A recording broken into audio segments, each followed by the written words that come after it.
ನಮಸ್ತೆ. ಶ್ರೀಗಂಧದ ಗುಡಿ ಸೀರಿಯಲ್ನ ಇವತ್ತಿನ ಸಂಚಿಕೆಗೆ ಸ್ವಾಗತ. ಇನ್ನು ಯಾರೆಲ್ಲ ನನ್ನ ಚಾನಲ್ಗೆ ಸಬ್ಸ್ಕ್ರೈಬ್ ಆಗಿಲ್ಲ, ಸಬ್ಸ್ಕ್ರೈಬ್ ಮಾಡಿಕೊಂಡು ಸಪೋರ್ಟ್ ಮಾಡಿ. ಹಾಗೆ ಒಂದು ಹೈ ಬಟನ್ನ ಪ್ರೆಸ್ ಮಾಡಿ. ಅರ್ಚಕರು ಮುತ್ತುಗೆ ಏನಪ್ಪ ವರ, ಕೆಳಗಡೆ ಕೂತ್ಕೊಳ್ಳಿ ಅಂತ ಹೇಳಿದಾಗ ಮುತ್ತು ಕೆಳಗಡೆ ಕೂತ್ಕೊತಾರೆ. ತಮ್ಮಂದಿರ ಬಂದು ಪೇಟನ ತೋಡಿಸಿ ವರಗೆ ಅಂತ ಹೇಳಿದಕ್ಕೆ ಮಹಿ ಮತ್ತು ಕಂಠಿ ಇಬ್ರು ಬಂದು ಮುತ್ತುಗೆ ಪೇಟನ ತೋಡಿಸ್ತಾರೆ. ಅದಾದಮೇಲೆ ಮಹಿ ಹತ್ರ ಫೋನ್ನ ಇಸ್ಕೊಂಡು ಚಂದನ ಫೋನ್ಗೆ ಟ್ರೈ ಮಾಡ್ತಾನೆ ಇರ್ತಾಳೆ. ಆದರೆ ಭಾರತಿ ರೆಸ್ಪಾಂಡ್ ಮಾಡ್ತಾ ಇರೋದಿಲ್ಲ. ಅವಾಗ ಅರ್ಚಕರು ಏನಪ್ಪ ಹರ್ರಿ, ವಧು ಎಲ್ಲಿ, ವಧು ಇನ್ನೂ ಬರಲೇ ಇಲ್ವಲ್ಲ, ಮುಹೂರ್ತ ಮೀರೋಗುತ್ತೆ ಅಂತ ಹೇಳಿದಕ್ಕೆ ಅರ್ಚಕರೇ ನೀವು ಪೂಜೆ ಮುಂದುವರಿಸಿ, ಬರ್ತಾ ಇರ್ಬೋದು, ಇನ್ನೇನು ಬಿಡ್ತಾರೆ ಅಂತ ಹೇಳಿದಾಗ ಸರಿನಪ್ಪ ಆಯಿತು ಅಂತ ಅವ್ರು ಪೂಜೆನ ಮುಂದುವರಿಸ್ತಾರೆ. ಇಲ್ಲಿ ಮಹಿ ಅಲ್ಲ ಅದಕ್ಕೆ ಭಾರತಿ ಬರ್ತಾಳೆ ಅನ್ನೋ ಖುಷಿಗೋಸ್ಕರ ಅಣ್ಣ ರೇಷ್ಮೆ ಪಂಚೆ ರೇಷ್ಮೆ ಶರ್ಟ್ ಹಾಕ್ಕೊಂಡು ಬಂದು ಇಲ್ಲಿ ಕೂತಿದ್ದಾನೆ.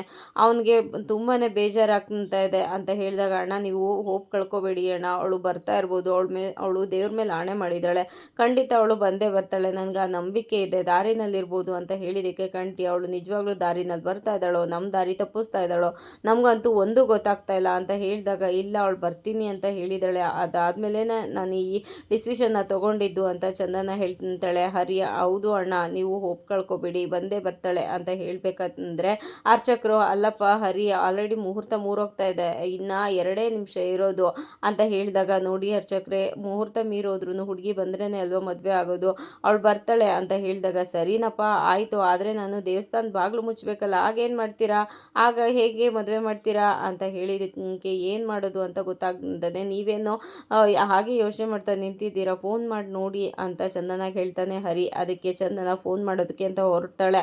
ಅಷ್ಟರಲ್ಲಿ ಮುತ್ತು ಬೇಡಮ್ಮ ಫೋನ್ ಮಾಡೋದೆಲ್ಲ ಬೇಡ, ಅವಳಿಗೆ ಅಷ್ಟೊಂದು ಧೈರ್ಯ ಇಲ್ಲ ಬರೋದಕ್ಕೆ, ಅವಳು ಖಂಡಿತ ಬರೋದಿಲ್ಲ, ಇದನ್ನೆಲ್ಲ ಇಲ್ಲಿಗೆ ನಿಲ್ಲಿಸ್ಬಿಟ್ಟು ನಾವು ಮನೆಗೆ ಹೋಗೋಣ ಬನ್ನಿ, ತುಂಬಾ ಫೋರ್ಸಿಂದ ಮದುವೆ ಆಗೋದ್ರಲ್ಲಿ ಅರ್ಥ ಇಲ್ಲ, ಸಂಬಂಧನ ಉಳಿಸ್ಕೊಳ್ಳೋದ್ರಲ್ಲಿ ಅರ್ಥ ಇಲ್ಲ, ಖಂಡಿತ ನಾವು ಮನೆಗೆ ಹೋಗೋಣ ಬನ್ನಿ ಅಂತ ಹೇಳಿದ್ರೆ ಇಲ್ಲ ಅಣ್ಣ ಒಂದ್ಸಲ ಫೋನ್ ಟ್ರೈ ಮಾಡ್ತೀನಿ ಇರಿ ಅಣ್ಣ ಅಂತ ಚಂದನ ಫೋನ್ನ ಮಾಡ್ತಾಳೆ ಭಾರತಿಗೆ. ಭಾರತಿ ಅಳ್ತಾ ಕೂತಿರ್ತಾಳೆ. ಭಾರತಿ ಫೋನ್ ರಿಂಗ್ ಆಗುತ್ತೆ. ಆಗ ಹೋಗಿ ಕಾತ್ಯಾಣಿ ಅವರು ಎತ್ಕೊತಾರೆ. ಅದಕ್ಕೆ ಕೊಡಿಯಮ್ಮ ಅಮ್ಮ ಕೊಡಿಯಮ್ಮ ಪ್ಲೀಸ್ ಕೊಡಿಯಮ್ಮ ಅಂತ ಭಾರತಿ ಕೇಳೋದಕ್ಕೆ ಶುರು ಮಾಡ್ತಾಳೆ. ಸುಮ್ಮನೆ ನಿಂತ್ಕೊಂಡ್ಬಿಡು ನೀನು ಅಂತ ಅಂದ್ಬಿಟ್ಟು ಫೋನ್ನ ನೋಡಿದ್ರೆ ಚಂದನ ಫೋನ್ ಮಾಡಿರ್ತಾಳೆ. ಇವಳಿಂದನೇ ಇಷ್ಟೆಲ್ಲ ಆಗ್ತಾ ಇರೋದು, ಅವಳು ಯಾವಾಗ ನಮ್ಮ ಮನೆಗೆ ಬಂದು ಅಷ್ಟೊಂದೆಲ್ಲ ಜೋರು ಮಾಡಿ ಹೋದ್ಲು, ದಿಮಾಕಿಂದ ಮಾತಾಡಿದ್ಲು, ಅವತ್ತೇ ಅರ್ಥ ಆಯಿತು ನಿನ್ನ ಬಾಳನ್ನು ಹಾಳು ಮಾಡೋದಕ್ಕೆ ಇವಳು ಬಂದಿದ್ದಾಳೆ ಅಂತ ಅಂದ್ಬಿಟ್ಟು, ನಿನ್ನ ಬಾಳ ಕೊಳ್ಳಿ ಇಡೋದಕ್ಕೆ ಬಂದಿದ್ದಾಳೆ ಅಂತ ಅಂದ್ಬಿಟ್ಟು ಹಾಳಾದವಳೆ, ಇವಳಿಂದನೇ ಇಷ್ಟೆಲ್ಲ ಆಗ್ತಾ ಇರೋದು ಅಂತ ಫೋನ್ನ ತೆಗ್ದು ಆ ಕಡೆಗೆ ಎಸ್ಬಿಡ್ತಿರ್ತಾರೆ. ಅಮ್ಮ ಯಾಕಮ್ಮ ಹೀಗೆ ಮಾಡೋದೆ ಅಂತ ಅಂದಾಗ ಅಲ್ಲ ಕಣೆ, ನಿಮ್ಮ ಅಪ್ಪನಿಗೆ 5 ವರ್ಷದ ಹಿಂದೆ ಹಾರ್ಟ್ ಅಟ್ಯಾಕ್ ಆಗಿತ್ತು, ಆದರೆ ಅವ್ರ ಮಾತ್ರ ನಿನಗೆ ಹೇಳೋದು ಬೇಡ ಅಂದರು, ನಿನಗೆ ಗೊತ್ತೇನೆ, ನಿನಗೆ ಗೊತ್ತಾಗೋದಿಲ್ಲ, ಯಾಕೆ ಅಂದರೆ ಅವರು ನನ್ನ ಮಗಳು ನೊಂದ್ಕೊತಾಳೆ ಅಂತ ನಿನಗೆ ಹೇಳಬೇಡ ಅಂತ ಅಂದರು. ಡಾಕ್ಟ್ರು ಭಾರನ ಎತ್ತಬಾರ್ದು, ಇನ್ನು ಕೆಲಸನ ಮಾಡಬಾರ್ದು ಅಂತ ಹೇಳಿದ್ರು, ನನ್ನ ಮಗಳು ಚೆನ್ನಾಗಿರಬೇಕು, ನನ್ನ ಮಗಳಿಗೋಸ್ಕರ ನಾನು ದುಡಿಲೇಬೇಕು ಅಂತ ಮತ್ತೆ ಕೆಲ್ಸಕ್ಕೆ ಹೋದ್ರು. ನಾನು ನಿಮ್ಮ ಮಾವ ಎಲ್ಲ ಎಷ್ಟೇ ಹೇಳಿದ್ರು ಈ ಒಂದು ಚೂರು ಕೇಳ್ದಾನೆ ನನ್ನ ಮಗಳಿಗೋಸ್ಕರ ನಾನು ದುಡಿಲೇಬೇಕು, ನನ್ನ ಮಗಳು ಜೀವನ ಚೆನ್ನಾಗಿರಬೇಕು ಅಂತ ಮತ್ತೆ ದುಡಿಯೋಕ್ಕೆ ಹೋದರು. ಅವರು ನಿನಗೆ ಬೈಯೋದು ಕಾಣಿಸುತ್ತೆ, ಆದರೆ ಅವ್ರ ಜೀವ ತೇಯ್ತಾ ಇರೋದು ನಿನಗೆ ಕಾಣಿಸ್ತಾ ಇಲ್ಲ ಅಲ್ವಾ, ನಮ್ಮಪ್ಪ ಅಮ್ಮ ಸತ್ರು ಪರವಾಗಿಲ್ಲ, ನಮ್ಮಪ್ಪ ಸತ್ರು ಪರವಾಗಿಲ್ಲ, ನನಗೆ ನನ್ನ ಜೀವನನೇ ಮುಖ್ಯ, ನನ್ನ ಜೀವನ ನೋಡ್ಕೊಂಡು ನಾನು ಹೋಗಬೇಕು ಅಂತ ಅಂದ್ಬಿಟ್ಟು ಹೋದೆ ಅಲ್ವಾ, ನೀನು ಹೋಗಬೇಕು ಅಂತ ಹೊರಟಿದ್ಯಲ್ವಾ, ಹೊರಟೋಗು ನೀನು, ನಾವು ಸತ್ರು ಪರವಾಗಿಲ್ಲ, ಎಂಥ ಮಗಳನ್ನ ಕೊಟ್ಬಿಟ್ಟಪ್ಪ ನನಗೆ ದೇವ್ರೆ ಅಂತ ಅಂದ್ಬಿಟ್ಟು ಕಾತ್ಯಾಣಿ ತುಂಬ ಅಳ್ತಿರ್ತಾರೆ. ಹಂಗ ಭಾರತಿ ಅಮ್ಮ ಅಳ್ಬೇಡಮ್ಮ ಅಂದ್ರೂ ಹೋಗು, ನಾವು ಇಲ್ಲ ಅಂತ ಅಂದ್ರೂ ನೀನು ಖುಷಿಯಾಗೇ ಇರ್ತೀಯ ಅಲ್ವಾ, ಆ ಮೇಸ್ತ್ರಿನ ಮದುವೆ ಆಗೋಕ್ಕೆ ಹೊರಟಿದೆಯಲ್ವಾ, ಹೋಗು ನೀನು ಅಂತ ಹೇಳ್ಬಿಟ್ಟು ತುಂಬಾ ಅಳೋದಕ್ಕೆ ಶುರು ಮಾಡ್ತಾರೆ. ಹೀಗೆ ಚಂದನ ಪದೇ ಫೋನ್ ಮಾಡ್ತಾನೆ ಇರ್ತಾಳೆ, ಆದರೆ ಭಾರತಿ ಆ ಕಡೆಯಿಂದ ರೆಸ್ಪಾಂಡ್ ಮಾಡ್ತಾ ಇರೋದಿಲ್ಲ. ಚಂದನಾಗೆ ಮತ್ತು ಎಲ್ಲರಿಗೂ ತುಂಬಾ ಟೆನ್ಷನ್ ಆಗ್ತಾ ಇರುತ್ತೆ, ಬರ್ತಾಳಾ ಇಲ್ವಾ ಅಂತ ಅಂದ್ಬಿಟ್ಟು. ಆಗ ಅರ್ಚಕರು ಮುಹೂರ್ತ ಮೀರೋಯ್ತು, ನಾನು ಇವಾಗ ದೇವಸ್ಥಾನದ ಬಾಗಿಲು ಹಾಕಬೇಕು ಅಂತ ಹೇಳಿದ ತಕ್ಷಣ ಚಂದನಗೆ ತುಂಬಾ ಅಳು ಬರುತ್ತೆ. ನನ್ನಿಂದನೇ ಇಷ್ಟೆಲ್ಲ ಆಗಿದ್ದು, ಭಾರತಿ ಬರ್ತಾಳೆ ಅಂತ ತುಂಬಾ ನಂಬಿ ನಾನು ಈ ಥರ ಮಾಡಿದೆ, ದಯವಿಟ್ಟು ನನ್ನನ್ನು ಕ್ಷಮಿಸ್ಬಿಡಿ ಅಣ್ಣ ಅಂತ ಕೇಳ್ಕೊತಾ ಇರ್ತಾಳೆ. ಆಗ ಮುತ್ತು ಪೇಟನ ತೆಗೆದು ಕೆಳಗಡೆ ಇಟ್ಟಿರ್ತಾರೆ. ಎಲ್ರೂ ತುಂಬಾ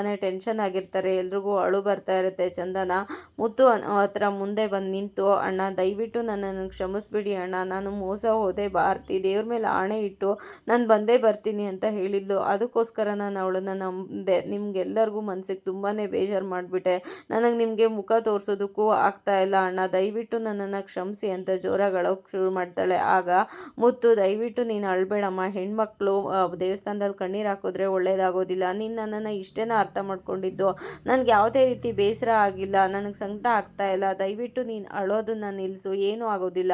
ಅವಳಿಗೆ ಅಷ್ಟೊಂದೆಲ್ಲ ಧೈರ್ಯ ಇಲ್ಲಮ್ಮ, ನನಗೆ ಗೊತ್ತಿತ್ತು ಈ ಥರ ಎಲ್ಲ ಆಗುತ್ತೆ ಅಂತ ಅಂದ್ಕೊಂಡು, ಅದಕ್ಕೇ ನಾನು ಬರಲ್ಲ ಅಂತ ಹಠ ಮಾಡಿದ್ದು. ಆದರೆ ನಿಮ್ಮ ಮನಸ್ಸುಗಳಿಗೆ ಬೇಜಾರಾಗಬಾರ್ದು ಅನ್ನೋ ಒಂದೇ ಒಂದು ಕಾರಣಕ್ಕೋಸ್ಕರ ನಾನು ಇಲ್ಲಿಗೆ ಬಂದೆ ಅಂತ ಹೇಳಿದಾಗ ಹರಿ, ಅವಳು ಈ ಥರ ಮೋಸ ಮಾಡ್ತಾಳೆ ಅಂತ ಅಂದ್ಕೊಂಡಿರಲಿಲ್ಲ, ಅವಳನ್ನ ಇನ್ನು ಮನೆ ಹತ್ರನೂ ಸೇರಿಸ್ಬಾರ್ದು ಅಂತ ಹೇಳಿದಾಗ ಮಹಿ, ಹೌದು ಅವಳನ್ನ ಮನೆ ಹತ್ರನೂ ಸೇರಿಸ್ಬಾರ್ದು, ಅವಳ ಬುದ್ಧಿ ನಮಗೆ ಮುಂಚೆನೇ ಗೊತ್ತಿತ್ತು, ಆದರೆ ಅದಕ್ಕೆ ಗೊತ್ತಿರಲಿಲ್ಲ, ಗೊತ್ತಿದ್ದಿದ್ರೆ ಅವರೂ ನಂಬ್ತಾ ಇರಲಿಲ್ಲ ಅಂತ ಹೇಳಿದಾಗ ಕಂಠಿ, ಅವಳು ಎಂಥವಳು ಅಂತ ಪ್ರೂವ್ ಮಾಡಿಬಿಟ್ಲು, ಇವಾಗ ಅವಳು ಅವ್ರ ಮನೆಯವರು ಎಲ್ಲರೂ ಒಂದೇ ಅಂತ ತೋರಿಸ್ಕೊಟ್ಬಿಟ್ಲು ಅಂತ ಹೇಳಿದಾಗ ಮುತ್ತು, ಏನ್ರೋ ಇದು ಈ ಥರ ಎಲ್ಲ ಮಾತಾಡ್ತಾ ಇದ್ದೀರಾ, ಎಲ್ಲರೂ ಮಾತಾಡೋದನ್ನ ನಿಲ್ಲಿಸಿ, ಆ ಥರ ಎಲ್ಲ ಏನೂ ಆಗಿಲ್ಲ ಇವಾಗ ಚಂದನ ಕೆಳಗಡೆ ಕೂತು ಕಾಲು ಬಿದ್ದು, ಅಣ್ಣ ದಯವಿಟ್ಟು ನನ್ನನ್ನು ಕ್ಷಮಿಸ್ಬಿಡಿ ಅಣ್ಣ, ನಿಮ್ಮ ಮನ್ಸಿಗೆ ನಾನು ತುಂಬಾ ನೋವು ಕೊಟ್ಬಿಟ್ಟೆ ಅಂತ ಬೇಡ್ಕೊತಾ ಇರ್ತಾಳೆ. ಅದಕ್ಕೆ ಎದ್ದೇಳಮ್ಮ ನೀನು, ಫಸ್ಟ್ ಎದ್ದೇಳು ಇಲ್ಲಿಂದ, ಈ ಥರ ಎಲ್ಲ ಮಾಡಿದ್ರೆ ನನಗೆ ತುಂಬಾ ಸಂಕಟ ಆಗುತ್ತಮ್ಮ, ಈ ಥರ ಎಲ್ಲ ಬಿಹೇವ್ ಮಾಡಬೇಡ ನೀನು, ಏನೂ ಆಗಿಲ್ಲ, ನನಗೆ ಮನಸ್ಸಿಗೆ ಯಾವುದೇ ರೀತಿ ಬೇಜಾರಾಗಿಲ್ಲ, ನೀವು ಈ ಥರ ಎಲ್ಲ ಮಾತಾಡೋದನ್ನ ನಿಲ್ಲಿಸಿ,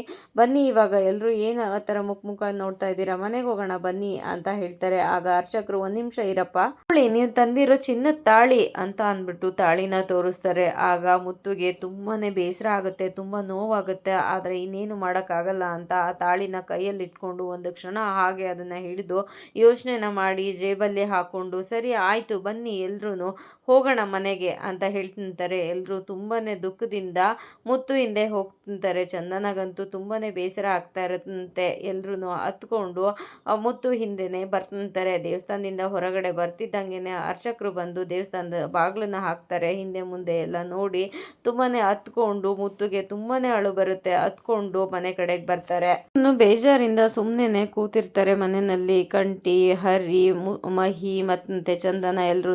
ಅಷ್ಟರಲ್ಲಿ ಮುತ್ತು ಅಲ್ಲಿಗೆ ಬರ್ತಾರೆ. ಏನ್ರು ಇವತ್ತು ಹೊಸ ಮೀಟಿಂಗ್ ಏನು ಇಲ್ವಾ, ಎಲ್ಲರೂ ಸುಮ್ಮನೆ ಕೂತ್ಬಿಟ್ಟಿದ್ದೀರಾ ನಿಮ್ಮ ಪಾಡ್ಗೆ, ಏನಾಯಿತು ಅಂತ ಅಂದ್ಬಿಟ್ಟು, ಇರಿ ಒಂದು ನಿಮಿಷ ಕವರ್ನ ಒಳಗಡೆ ಇಟ್ಬಿಟ್ಟು ಬರ್ತೀನಿ ಅಂತ ಒಳಗಡೆ ಹೋಗ್ತಾರೆ. ಒಳಗಡೆ ಕವರ್ನ ಇಟ್ಬಿಟ್ಟು ಮತ್ತೆ ಬಂದು, ಯಾಕ್ರೋ ಈ ಥರ ಸುಮ್ಮನೆ ಕೂತಿದ್ದೀನಿ, ನಾನು ಬರೋದು ಲೇಟ್ ಆಗುತ್ತೆ ಅಂತ ಅಂದ್ಕೊಂಡು ನಾನು ಆಗಲೇ ಕಂಠಿಗೆ ಊಟ ತರೋಕೆ ಹೇಳಿದ್ದೆ ಪಾರ್ಸಲ್ನ, ಎಲ್ಲರೂ ಊಟ ಮಾಡಿದ್ರಿ ತಾನೇ ಅಂತ ಹೇಳುವಷ್ಟರೊಳಗಡೆ ಚಂದನ ತುಂಬಾ ಅಳೋಕ್ಕೆ ಶುರು ಮಾಡ್ತಾಳೆ. ಅದಕ್ಕೆ ಯಾಕಮ್ಮ ಏನಾಯಿತು, ಯಾಕೆ ಅಳ್ತಾ ಇದೆಯಮ್ಮ ಅಂತ ಹೇಳ್ದಂಗ ಚಂದನ, ಸಾರಿ ಅಣ್ಣ, ನನ್ನಿಂದ ದೊಡ್ಡ ತಪ್ಪಾಗೋಗಿದೆ, ದಯವಿಟ್ಟು ನನ್ನನ್ನು ಕ್ಷಮಿಸ್ಬಿಡಿ ಅಣ್ಣ, ನನ್ನಿಂದ ನಂಗೆ ತುಂಬಾ ಬೇಜಾರಾಗಿದೆ, ನಿಮಗೆ ದಯವಿಟ್ಟು ಕ್ಷಮಿಸಿ ಅಣ್ಣ ಅಂತ ಹೇಳಿದಾಗ, ಅಯ್ಯಯ್ಯೋ ಆ ಥರ ಎಲ್ಲ ಏನೂ ಇಲ್ಲಮ್ಮ, ಯಾವ ಬೇಜಾರು ಆಗಿಲ್ಲ ನನಗೆ, ನಾನು ಅದನ್ನು ಆಗಲೇ ಮರೆತುಬಿಟ್ಟೆ, ನೀನು ಆರಾಮಾಗಿರು ಅಂತ ಹೇಳಿದ್ದಕ್ಕೆ, ಅಣ್ಣ ದಯವಿಟ್ಟು ನನ್ನನ್ನು ಕ್ಷಮಿಸಿ ಅಣ್ಣ ಅಂತ ಅಳೋಕ್ಕೆ ಶುರು ಮಾಡ್ತಾಳೆ. ಅದಕ್ಕೆ, ನನಗೆ ಅಲ್ಲಿ ಯಾವ ಬೇಸರನೂ ಆಗಲಿಲ್ಲಮ್ಮ, ಆದರೆ ಇವಾಗ ನೀನು ಮನೆಗೆ ಬಂದು ಅಳ್ತಾ ಇದೆಯಾ ನೋಡು, ನನಗೆ ಅದರಿಂದ ಸಂಕಟ ಆಗ್ತಾ ಇದೆ, ದಯವಿಟ್ಟು ನೀನು ಅಳ್ಬೇಡಮ್ಮ, ಅಳೋದನ್ನ ನಿಲ್ಲಿಸು, ನಮ್ಮಿಂದ ನೋಡೋಕ್ಕಾಗೋದಿಲ್ಲ ಅಂತ ಹೇಳಿದಾಗ ಕಂಠಿ, ಇಲ್ಲ ಅದಕ್ಕೆ ನೀವು ಆರಾಮಾಗಿರಿ, ಅದಕ್ಕೆ ಅಣ್ಣನೇ ನನಗೇನು ಬೇಜಾರಿಲ್ಲ ಅಂತ ಹೇಳ್ತಾ ಇದ್ದಾನೆ ಅಲ್ವಾ, ದಯವಿಟ್ಟು ಸುಮ್ಮನೆ ಇರಿ, ಅದಕ್ಕೆ ಅಳಬೇಡಿ ನೀವು, ನೆಕ್ಸ್ಟ್ ಟೈಮ್ ಈ ಥರ ಎಡವಟ್ಟನ್ನು ಮಾಡದೇ ಇದ್ದರೆ ಆಯಿತು,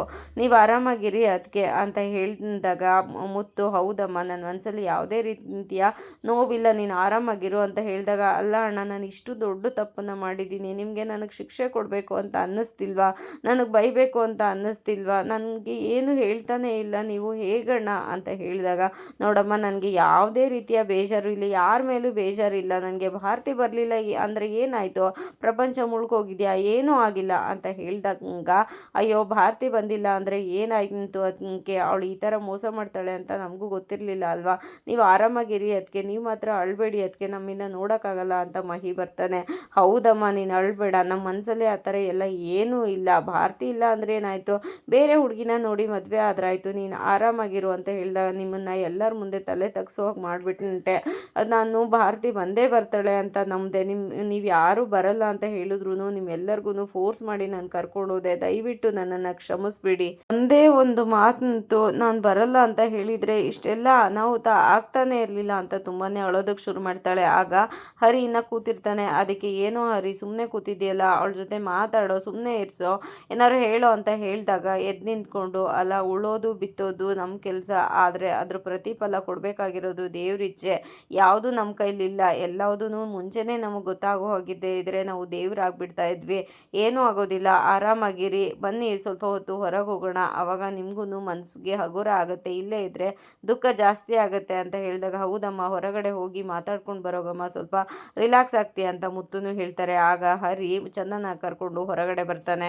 ಹೊರಗಡೆ ಬಂದ್ರೂ ತುಂಬಾನೇ ಅಳ್ತಾ ಇರ್ತಾಳೆ. ಅದಕ್ಕೆ ಸುಮ್ಮನೆ ಇರ್ರಿ, ಹೊರಗೆ ಬಂದ್ರೂ ಅಳ್ತಾನೆ ಇದ್ದೀರಲ್ಲ ಅಂತ ಹೇಳಿದಾಗ ಇಲ್ಲ, ನನ್ನಿಂದ ಅಣ್ಣನ ಮನಸ್ಸಿಗೆ ತುಂಬಾನೇ ನೋವಾಗಿದೆ, ನಾನು ಭಾರತಿ ಬರ್ತಾಳೆ ಅಂತ ನಂಬಿ ಮೋಸ ಹೋಗ್ಬಿಟ್ಟೆ, ನಾನು ನಂಬಲೇಬಾರ್ದಿತ್ತು, ನನ್ನಿಂದ ಅಣ್ಣನ ಮನಸ್ಸಿಗೆ ತುಂಬ ನೋವಾಗಿದೆ ಅಂತ ಹೇಳ್ತಾ ಇರ್ತಾಳೆ. ಅದಕ್ಕೆ ಹರಿ ಅಲ್ಲ ರೀ, ಅಣ್ಣನ ಮನ್ಸದ ಬಗ್ಗೆ ಯೋಚನೆ ಮಾಡ್ತಾ ಇದ್ದೀರಾ, ನಿಜವಾಗ್ಲೂ ಹೇಳಬೇಕು ಅಂದರೆ ನನ್ನ ಮನಸ್ಸಿಗೆ ನೋವಾಗಿರೋದು, ಅದ್ರ ಬಗ್ಗೆ ಯಾರೂ ಮಾತಾಡ್ತಾ ಇಲ್ವಲ್ಲ ಅಂತ ಹೇಳಿದಾಗ ನಿಮ್ಮ ಮನ್ಸ್ಗ ಏನಾಯಿತು ಅಂತ ಚಂದನ ಕೇಳಿದ್ದಕ್ಕೆ ಅಲ್ಲ ರೀ, ಈಗ ಮದುವೆ ಅರೇಂಜ್ಮೆಂಟ್ ಎಲ್ಲ ಯಾರು ಮಾಡಿದ್ದು, ತೆಂಗಿನಕಾಯಿ ಅಂತೆ, ಆ್ಯಪಲ್ ಅಂತೆ, ಅರ್ಚಕ್ರಂತೆ, ಅದಕ್ಕೆಲ್ಲ ಎಷ್ಟು ದುಡ್ಡು ಖರ್ಚಾಗಿದೆ ಗೊತ್ತಾ, ಅದನ್ನು ಬಿಡಿ ಹೋಗಲಿ, ತಾಳಿ ಚಿನ್ನದ ರೇಟ್ ಎಷ್ಟಾಗಿದೆ ಗೊತ್ತಾ, ಇವನ್ನ ಸ್ಟೇಟನ್ನ ಕನ್ವಿನ್ಸ್ ಮಾಡೋಷ್ಟರೊಳಗೆ ನನಗೆ ಸಾಕಾಗೋಯ್ತು, ಇವಾಗ ಚಿನ್ನದ ರೇಟ್ ಎಷ್ಟೊಂದು ಆಗಿದೆ ಗೊತ್ತಾ ಅಂತ ಹೇಳಿದ್ದಕ್ಕೆ ಎಷ್ಟು ಖರ್ಚಾಗಿದೆ ಹಾಗಾದರೆ ನಾನೇ ಕೊಡ್ತೀನಿ ಬಿಡಿ ಅಂತ ಹೇಳಿದಾಗ ರೀ ಏನ್ರಿ ಇದು, ನೀವು ನನ್ನನ್ನು ದುಡ್ಡಿಂದ ಅಳಿತಾ ಇದ್ದೀರಾ, ಖರ್ಚಾಗಿದೆ ಅಂತ ಹೇಳಿದೆ ಅಷ್ಟೇ, ನೀವು ಇಷ್ಟೇ ನನ್ನನ್ನು ಅರ್ಥ ಮಾಡ್ಕೊಂಡಿರೋದು ಅಂತ ಹೇಳಿದ್ದಕ್ಕೆ